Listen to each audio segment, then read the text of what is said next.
Oh, yeah! Here we are! Woo! Groovy! It's Saturday. Wow!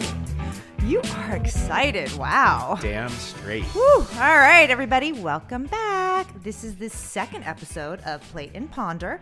We're a longtime married couple. That's us. Pour a glass of wine, except we're not sharing a glass of wine because it's a Saturday afternoon. We'll do that this evening. Chris has got some sparkling. I've got some regular flat water. And we're going to tackle some of the biggest stories shaping our world. I'm Jen Fenton, an inner city charter school director, elected official, and former school board president. And my husband, who is looking pretty sexy after a surf session. He's a media executive, professor, and author. Together, we're going to bring a few decades of parenting experience. Oh, yeah. Public service, politics, and purpose to the table. So we're going to be unscripted. We're going to be unfiltered. We're going to be unapologetically curious. And we're going to ask that you join us. So pull up a chair. Lunch is served today. You know what? That didn't sound super unscripted to me. That Well, sounded no. a little too eloquent to be there, but we're going to make plenty of mistakes in episode 2 because we got through episode 1 and people actually seemed to sort of like it. It was a tree that fell in the woods, but a handful of people happened to be in the woods and heard it, which is pretty nice. So we're enticed and motivated to do yet another episode. Woo! People listened. That's true. I was shocked that it wasn't just the 5 people that we sent it to. Yeah, it was maybe 6. Maybe. No, we actually got some pretty interesting numbers. And I will say there were a couple European listeners. I looked on my breakdown from Buzzsprouts on how that all works. And anyway, this is a trial by error type of situation here. We are not professional podcasters, Nope. but we play some on TV, I think. Oh, okay. Should we start? We should, but I do want to just say that there was a song last night when we were driving to an event that was REO Speedwagon. And I don't know if any of you are as old as I am. I'm 54. And I remember Skateland or whatever it was down there in Florida. It was like in Jupiter or something like that. And we would skate at all these parties. Like it must have been 2nd or 3rd grade. And I just remember REO Speedwagon was so big. And Keep On Loving You was playing. And he said, I just want to keep on loving you. It's the only thing I want to do. I don't want to eat. I just want to keep on. And I'm just like, dude, that guy is dedicated to this woman. No, it's a beautiful sentiment. But so this is a conversation, and we're going to bring you into the conversation that we had after the event. The event was for my father's birthday. He turned 75, and my sister, it's great. He looks great. He's doing well. And my sister and I threw him a dinner party in the valley. So we were in the car for like an hour and a half getting there last night. And we had an this hour and a half. By the way, if no one lives out in LA, I know a handful of people might listen to this that understand the 405 through the Sepulveda Pass. But especially when they're redoing the 405. oh yeah, in on a Friday afternoon. Yeah, for sure. The worst. Anyway, so we got there an hour and a half later. We did. And my dad has a new girlfriend. And I should probably back up and tell you my mom passed away about a year ago. So he has started to date again. And he's been dating this woman who's really lovely.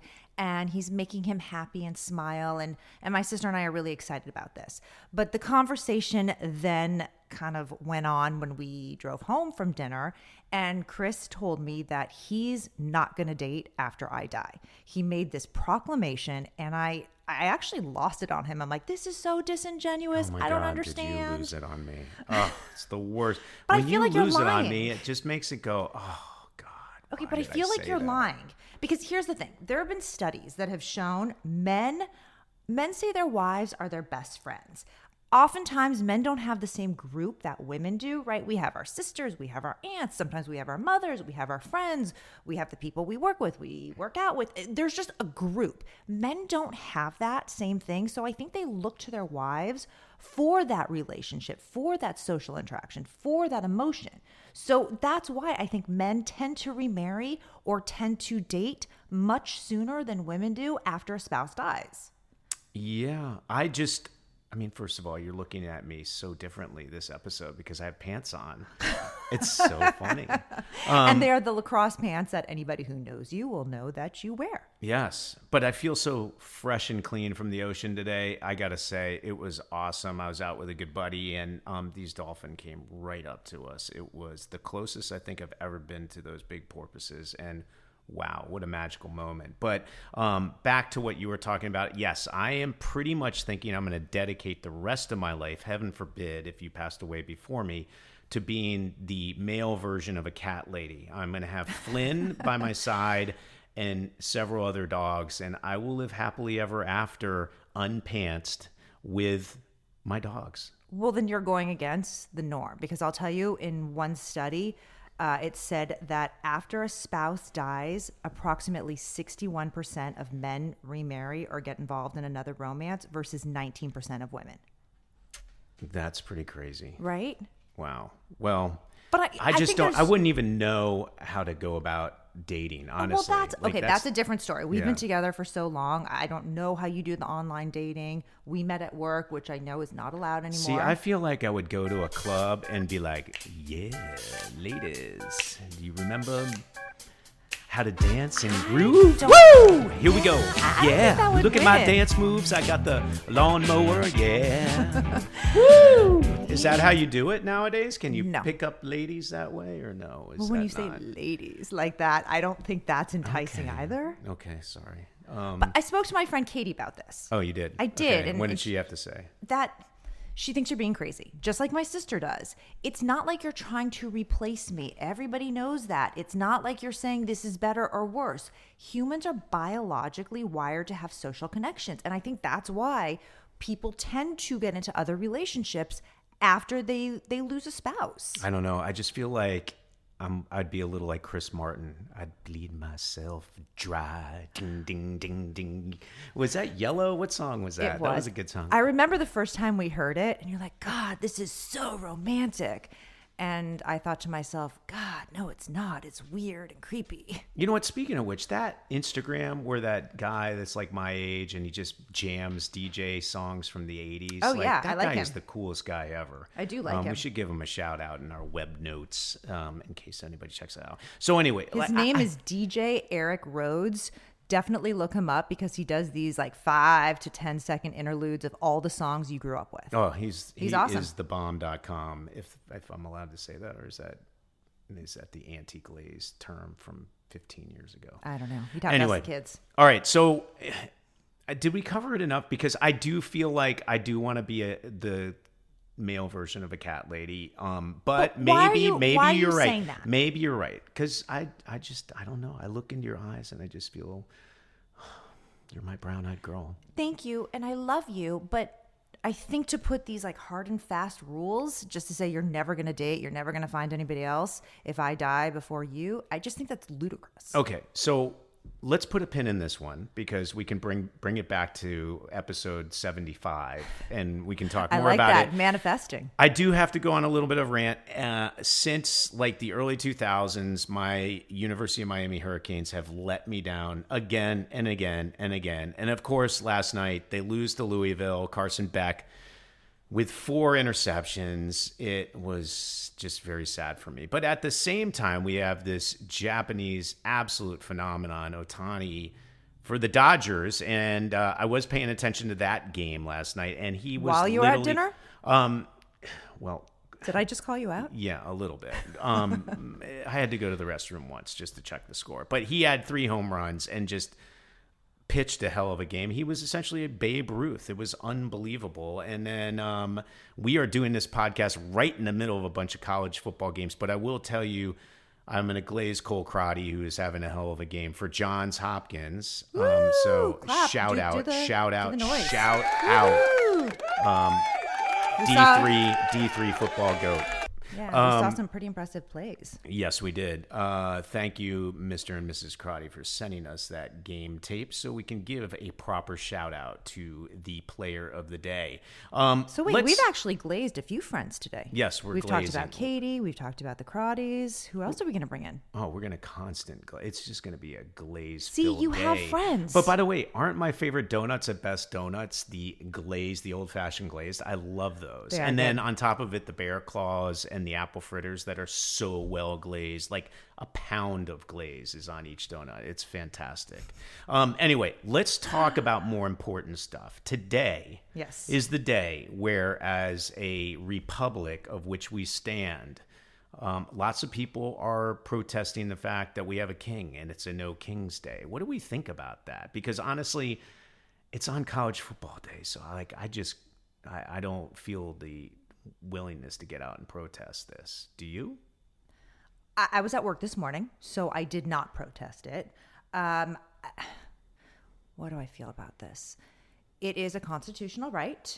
We can assemble. We can have free speech. I am in favor of that. And I understand that they are reclaiming democracy without the need for a king. The people who are marching think that his rule is absolute.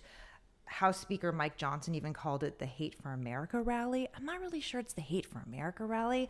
Are people exercising the right to protest? Aren't they exercising their right to free speech, which is America? So is it really the Hate for America rally?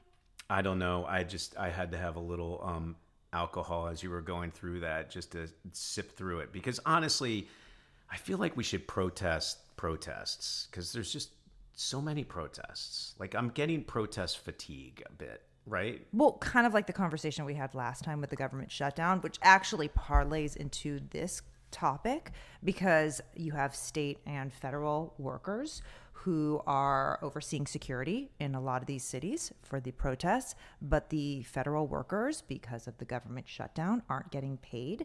So is there some, I don't know, is it contentious? I would hope if I didn't get paid and I was supposed to be at work, I'd still give 100%. That's who I am.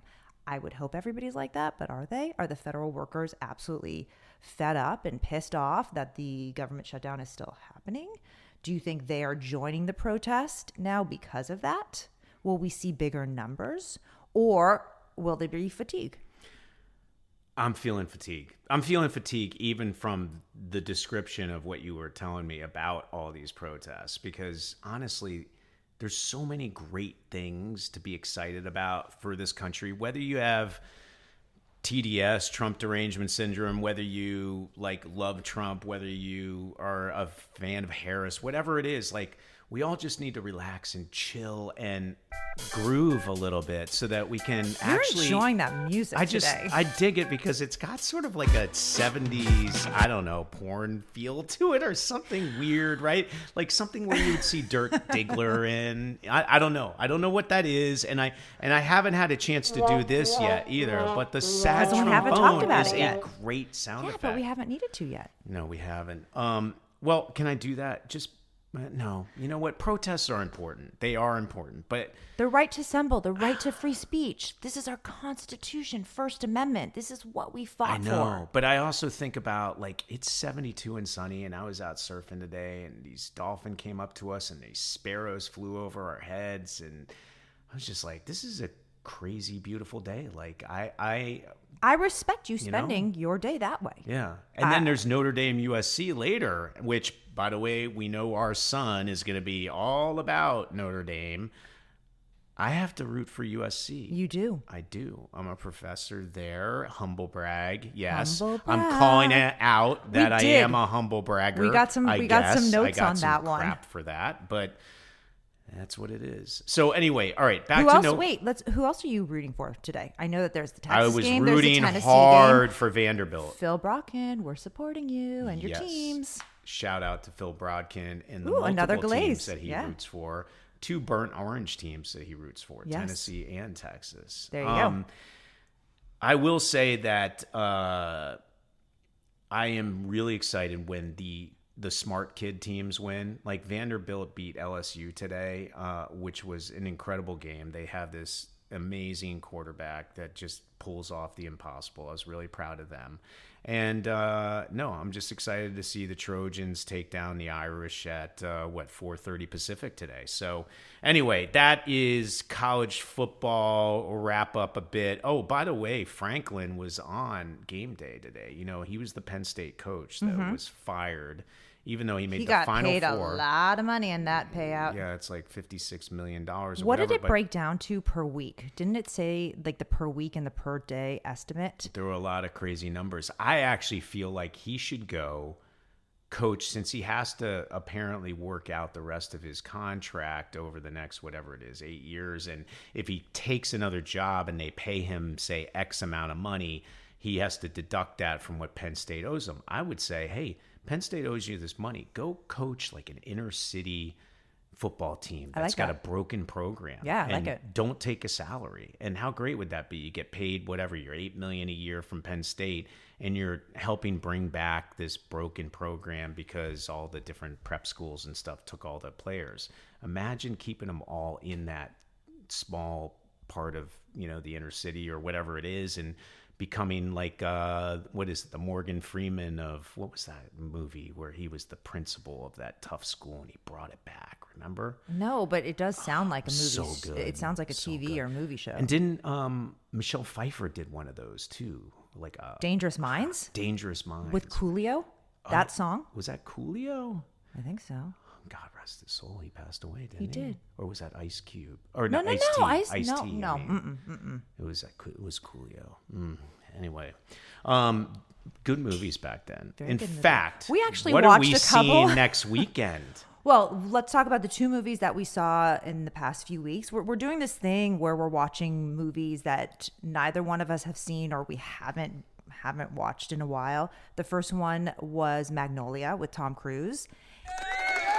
It is. Tom Cruise's greatest role, by the way. Total man crush on him. Really? He is so good. Yes. Is it just because he plays that type A, chauvinistic, like It's he's just a got his shit badass together? role. It's such a badass role. And he's so flawed, right? Like he's had He is such so this crazy flawed. upbringing, and the dad that he hates, and That's he's dying taking at it the out end, on by making people super alpha males, and But it's a brilliant cast. I mean, talk about Boogie Nights. You brought up Dirk Diggler earlier in the show. But yes. That's another Paul Thomas Anderson movie, right? Yeah, we haven't seen his latest one. No, but we haven't. We are seeing a cool movie next week. We right? are. This is a. Are you going to say humble brag? No, it's not a humble brag because Well, it anybody is. can go see the movie. No, but you were invited. Okay, I was invited, but anybody can go see it. It Yes. opens next weekend. The Bruce Springsteen movie. So pretty excited about that one. Now it should be cool. Like it's just going to be a throwback to all the tunes I grew up with. For sure. And I'm excited to see the bear in that role. Yeah, that'll be interesting too. Apparently he plays all the stuff, sings all the stuff. Really? I didn't know that he was multifaceted. We saw him in that wrestler movie. What was it?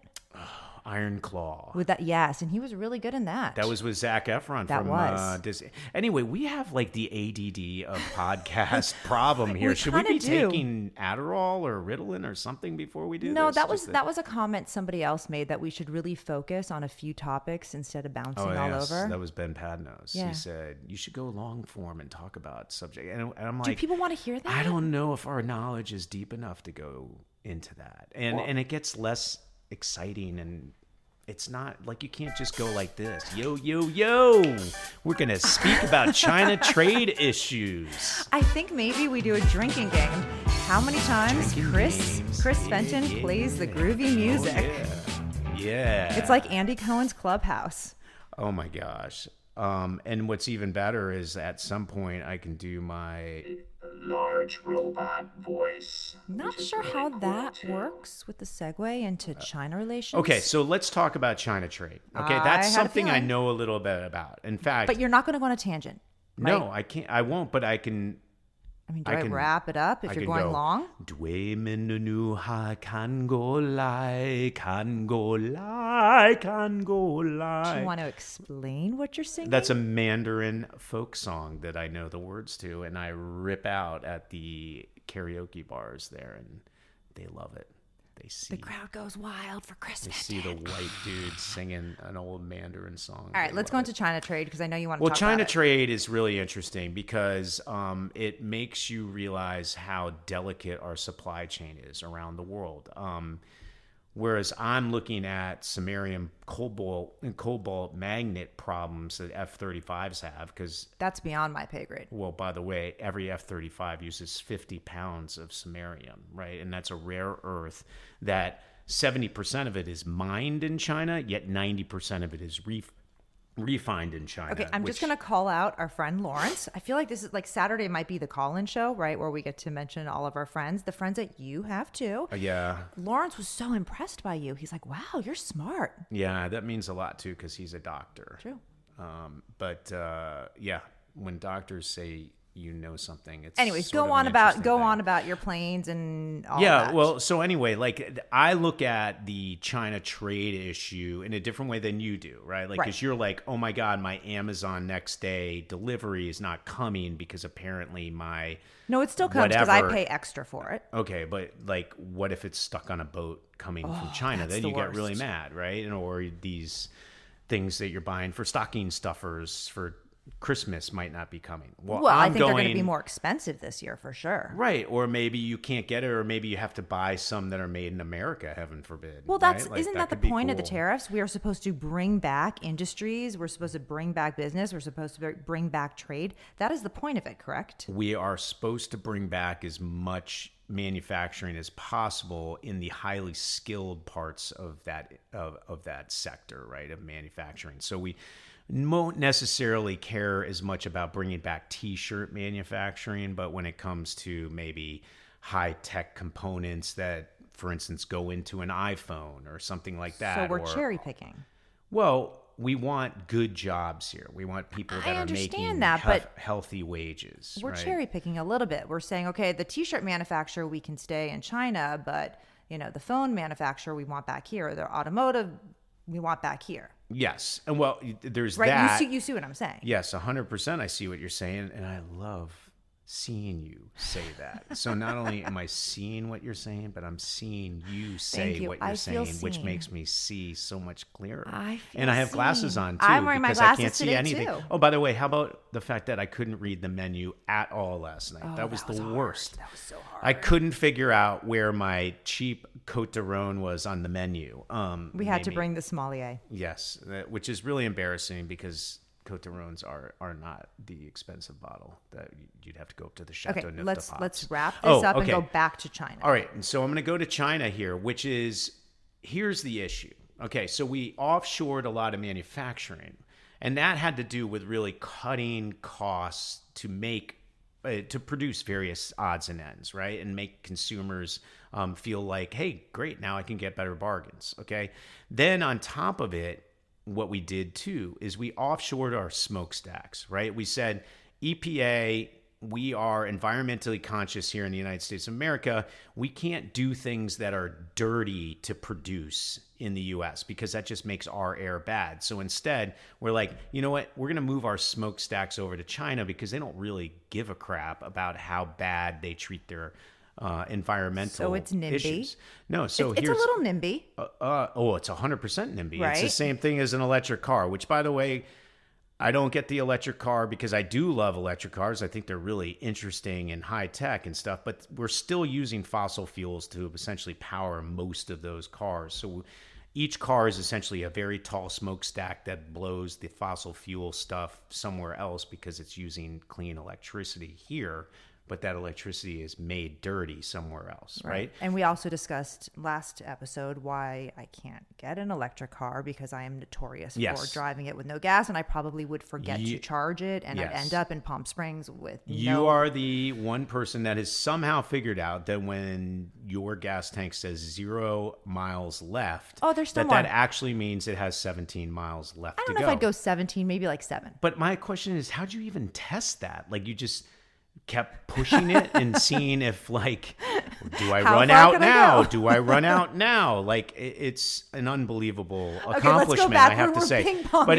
okay, so let's go to this EPA thing, this Okay. environmental thing, which, by the way, I am totally for protecting the environment. I like to surf. Like, I don't want crap in my ocean.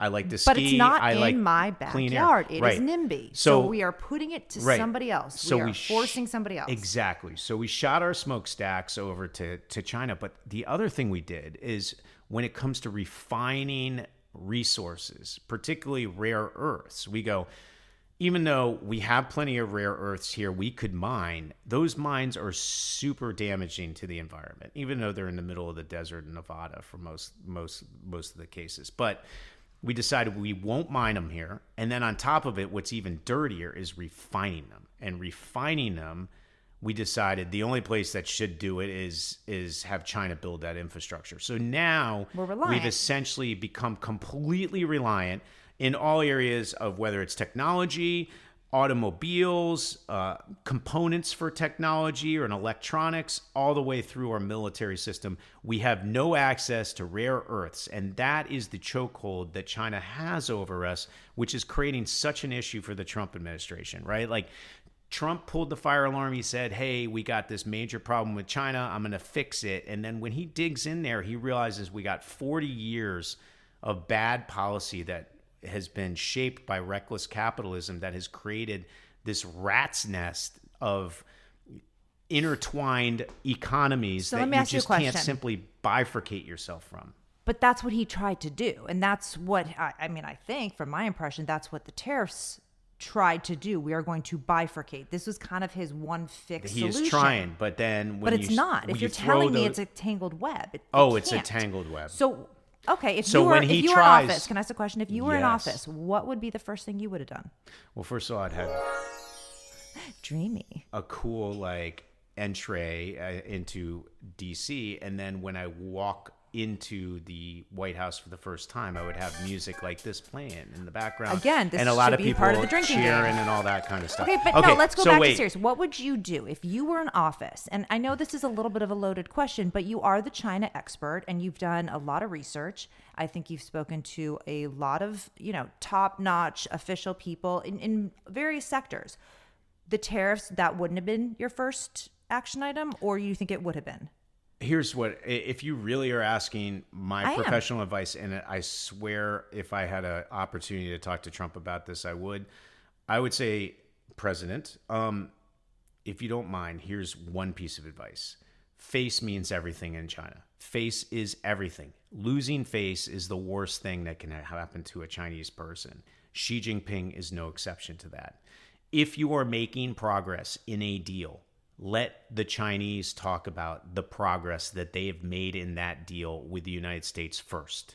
Let them get the ability to pronounce that to their 1.4 billion people before we do. Because whenever we say, oh, we got the Chinese to agree to this and that, suddenly they're like, wait a minute, we wanted to be able to tell our people first. That's rubbing things into our face. It's a loss of face issue, and right off the bat they immediately don't want to make that deal. Sure. Okay, I understand. Number two is when you make a deal with the Chinese, the deal is not closed until the fat lady sings. And even then end. We've seen some situations. Am I allowed to say fat lady? Fat person. No, fat. No. PHAT I can use, right? No. But it's some lady or man needs to sing at the very end in order to signal that the deal is actually done. Ink is dry. We are out there touting when we have deals so that we don't have deals on. On top of it, we're doing it before the Chinese are allowed to even say that they're making progress. So we are losing face in a lot of those situations, which is a terrible situation for us to be in because it immediately puts them in the defensive where they want to kill whatever progress has been made. So that number one is the big issue. Number two is we need to really recognize where our leverage points are and aren't. Rare earths is something that sort of everybody knew was happening starting in, say, 2005, 2006. We knew they were building the infrastructure. We knew the infrastructure to refine rare earths takes a decade to build, and we were okay with that. We should have known that that was going to be the chokehold, that they were going to hold on us if we decided to get really difficult and strong and aggressive on some of the stances we have in respect to the trade negotiations, which we have, and they've now used it, right? And it's a big issue, and it could lead to a kinetic conflict if we're not careful. Well, I have another example. It's not as like fancy and technological and crazy researched, but what about soybeans, right?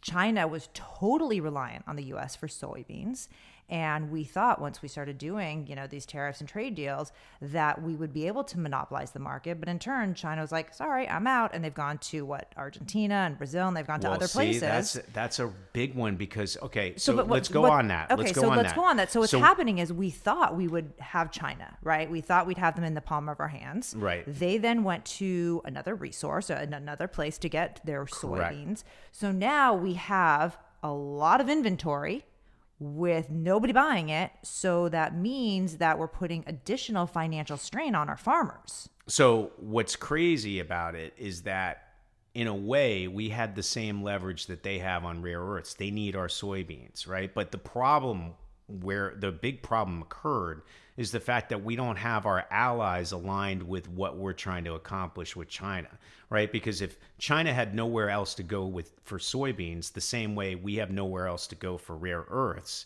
then suddenly you got real leverage over them. But instead, they were relying on our soybeans, but we're not aligned with our allies, so China can simply just pick up and say, you know what, we're not going to get soybeans from you, we're going to get them from somebody else. But that's a problem. We We need to start aligning with our allies. And I think, look, I'm not saying whether I am for Trump or against Trump, but I'm just saying that is one thing Trump does is he rubs people the wrong way. And I don't think you got a whole bunch of countries coming to his defense being like, yes, this is the best. Well, he's not building allies. He's not building allies. And we need them just by these two examples. And there's lots of dust and rat's nest that's getting pulled up in this. 100%. And this is years and years of politics. Right. And I'm not just blaming it on Trump. And I want to be clear on that. You are clear on that. It's the rat nest that you talked about before. Yeah. Okay, so let's go back to, you talked about a few things that you would do. What would be another couple of action items that you'd suggest? Well, I think we should bring it up in future episodes because I don't want anybody getting bored over the sad trombone of China trade success here. And it's something that is very bothersome to people that are really paying attention to it, like myself, because I sort of am supposed to be doing that, but it's actually trickling into everybody else's conscious too, because we're going, wait a minute, why does China have such a stranglehold over us? Why do we keep backing off on these things? Oh my God, they do have leverage on us. Oh my God, they might take over Taiwan. Oh my God, they're have the Belt and Road Initiative in various other parts of the world, and they're taking over fisheries and all that kind of stuff. So all this stuff is spilling into the major consciousness of all of Americans. We need to figure out how to solve it. So we're gonna spend countless episodes trying to figure that out, and hopefully somebody in the Trump administration starts listening to it a little bit, and maybe they get a couple nuggets of things that might work. On top of it, they might learn a little bit about, hey, you know what, you can date after somebody you're close to passes Maybe away. they'll like the groovy music. That would be good. Yes. Okay, So I have something. Speaking of episodes, really, yeah, I'm gonna share something. Okay, it's a little bit of news. Fill me in. Episodes, we do watch Real Housewives. We're gonna admit it. It's okay. We watch them Well, all. let's no, not we watch them all. No, let's not go We don't crazy. watch Potomac. We don't watch Potomac. We don't watch Miami. That's true. We'd like to see New Jersey come back. Where has that been? I don't know. I think maybe it's after Beverly Hills, which might be the next one. But in any case, we have been watching Salt Lake City, which has been kind of amazing. And I'm going to tell you, John Oliver thinks the same thing. In fact, in Us Weekly, I'm looking at right now, why John Oliver thinks Real Housewives of Salt Lake City is one of the best TV programs of any genre. Well, the problem I have with Salt Lake City Wait, you have problems? I like it. Well, there's two women that look Mary's exactly so the same. Yes, that's true. And they talk exactly the same, and they're both best friends, and I can't keep they're track. frenemies. Oh, I thought they always have each other's back. No, the two. Lisa Barlow Yes. and Meredith, they're not friends. And I feel bad for the blonde one with the tattoos that's really good at pole Whitney dancing. Whitney Rose. Yeah, because the husband's not talking to her. No, they they're don't talking. communicate They're well. talking. And They're he's just like having really some issues. old. And, No, he's not really old. Or she keeps saying he's old or something. It's or not, a lot older. It's not or whatever it is. Erica Girardi. No, from it's Beverly not. Hills. Oh my God. How is Erica Jane doing? Erica Jane, I feel like I saw a report that she might be dating her former security guy. Did she sing Tardy for the Party? Was No, that her? that was that was not- the Countess. No, Tardy for the Party? Was Don't that be the tardy Countess? for the party. No, that was Kim Zolciak. What one was she on? Atlanta. With Candy. True. And who else? Portia. See Portia now you was- are showing viewers and listeners that you do watch the Real Housewives franchise. Well, we were really into. I liked when She by for Sheree. I knew you were going to do that. When Sheree did her Sheree clothing line, it was Whitfield. called She by Sheree. Who was her former husband, her ex-husband? Football player, right? I don't. Yes, I think they all had football players for husbands. Not Or all of most them. Not all of them. A lot of the Atlanta ones. But in any case, let's go back to Salt Lake City. What was the one with the she was like sort of the alpha of the group. She was older and she was maybe had her own spin-off show. I can't remember. Which and one? She was married to like that old guy and she had the son that was like very wayward, not really doing anything. I feel like that's all of them. I mean, Yeah. Mary is married to an older gentleman. Oh, is she the one on Salt Lake? She's the one on Salt Lake. Oh, the who's really the minister. wealthy guy. Oh no, she's the one who took over her grandmother's ministry in the grandma's church yes, married her grandma's ex-husband or former husband, and now her son is having some issues and he's been in and out of rehab, and I hope he's doing okay. Well, which, by the way, all of this Salt Lake stuff reminds me of something, and it's very relevant. Okay. Yay. Israel got back their live hostages, and we might have some peace in the Middle East, at least for the moment. I hope so. I think that was a tremendous sort of accomplishment by various people, various parties. It's something that I think so many of us were hoping would happen. Hopefully it sort of ends some of the campus craziness that's been going on from whatever side of the issue people have been on. But shout out to those people that now have their loved ones at home. Goodness. Hopefully they find the remains of some of the others. And, I think we all have to pray that maybe that conflict starts to find some peace. But I have my unfortunate doubts. We may have to save this for a full episode in the future. Because there's a lot to cover. Yeah, it's a tough one to cover too, because it's actually, to you who's Jewish and our Jewish kids, and to me who's been around Jewish people my whole life, are very, very one-sided on the issue for sure. But it's interesting to hear other people's perspective on it, and on top of it, no matter what side you're on, it's a very tragic situation and a very, can flame up in a moment's notice. So let's hope peace is in the Middle East, and shout out to the people getting back their loved ones. I do think we probably should be wrapping this up here soon, because I can tell. How long has it been? It has been 37 minutes. Wait a minute. This is our second one that we've been able to go 30 plus minutes just talking and like shooting the shit regularly. Oh, well, once the mics are off, we're going to be doing the same thing. Well, I might take a nap. Oh my God. It's Saturday nap day. No kids at the house. This is empty nesting. Oh, and look at Flynn. He's so written. Flynn, you ready to take a nap with Daddy? Yeah, you are. He's not moving so quickly. Anyway, I will say we didn't get to a lot of the other stuff that we wanted to talk about, but the beauty of podcasting and the beauty of if we get good feedback from all of you to do yet another episode is we get to cover plenty of things like the TikTok ban and student loan forgiveness and election ramp up for 2026. I did mail our ballots. Oh, fantastic. Yes. Prop 50? Yes, I mailed what those. A great expenditure of money there. Oh God, and we should talk about the Malibu rebuild and the Palisades and anyway, there's just so much to cover, and all I can say is that we need to start wrapping this up, and I just want to give a shout out to everybody that has listened to this already.